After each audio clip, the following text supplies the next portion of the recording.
Atos que desafiam a humanidade. Foi assim que o chefe da polícia de Memphis descreveu o espancamento até a morte de um homem negro. Em mais um caso de violência policial nos Estados Unidos, a gente vai conversar com a nossa correspondente Mariana Giangiacomo ao vivo. Mari, conta pra gente quais foram as circunstâncias da morte desse jovem de 29 anos e por que um vídeo dessa ação policial está gerando tanta tensão nos Estados Unidos. Boa tarde. Oi, Tainá, boa tarde a todos. A expectativa é de protestos aqui por todo o país depois da divulgação desse vídeo, que deve ter cenas, é claro, chocantes, revoltantes, cenas de agressão dos policiais contra esse jovem de 29 anos de idade, Tyre Nichols. 5 policiais de Memphis, no Tennessee, foram demitidos e estão sendo acusados agora de homicídio em 2º grau pela morte de Tyre. Como foi, então, esse episódio? Tudo aconteceu no dia 7 de janeiro deste ano.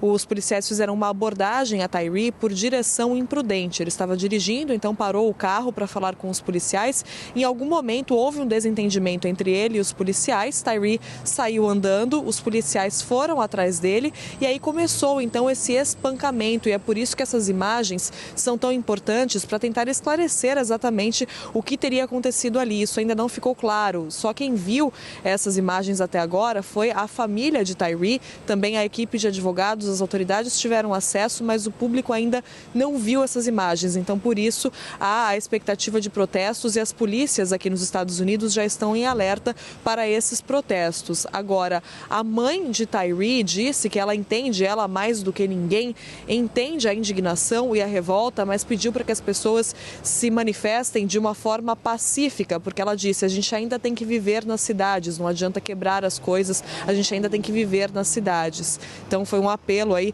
da mãe de Tyre Nichols para as pessoas que pretendem se manifestar, porque, claro, é um caso que causa muita indignação. Depois desse episódio do espancamento, da abordagem policial, Nichols foi levado de ambulância para um hospital e morreu 3 dias depois, ainda internado. E um relatório preliminar, um resultado preliminar de uma autópsia, mostrou que ele morreu por causa de lesões decorrentes de espancamento severo. Ou seja, morreu por causa desse espancamento dos policiais. E por isso, os policiais foram demitidos e estão sendo acusados agora.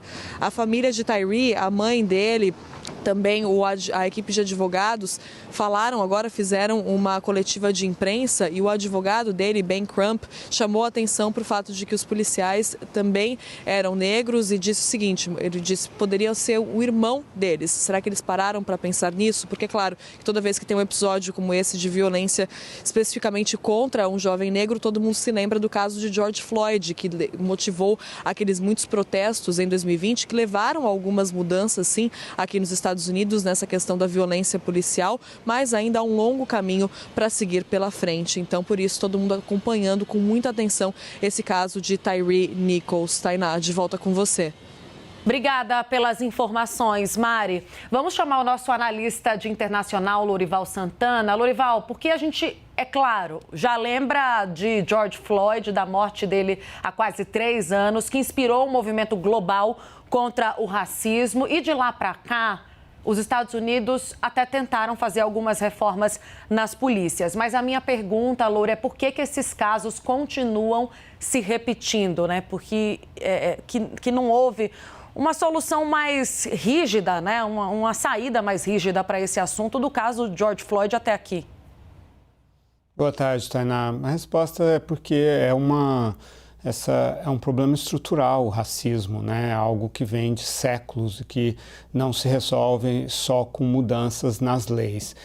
Os Estados Unidos têm 18 mil polícias, né? São polícias estaduais, de condados e municipais. Então, as regras, as culturas e as atitudes são bastante variáveis entre essas polícias. Houve, depois da morte, na verdade, o assassinato, né, do George Floyd sob o joelho de um policial branco em maio de 2020, 30 estados adotaram reformas das polícias, incluindo diversas medidas que tinham sido propostas pelo governo federal.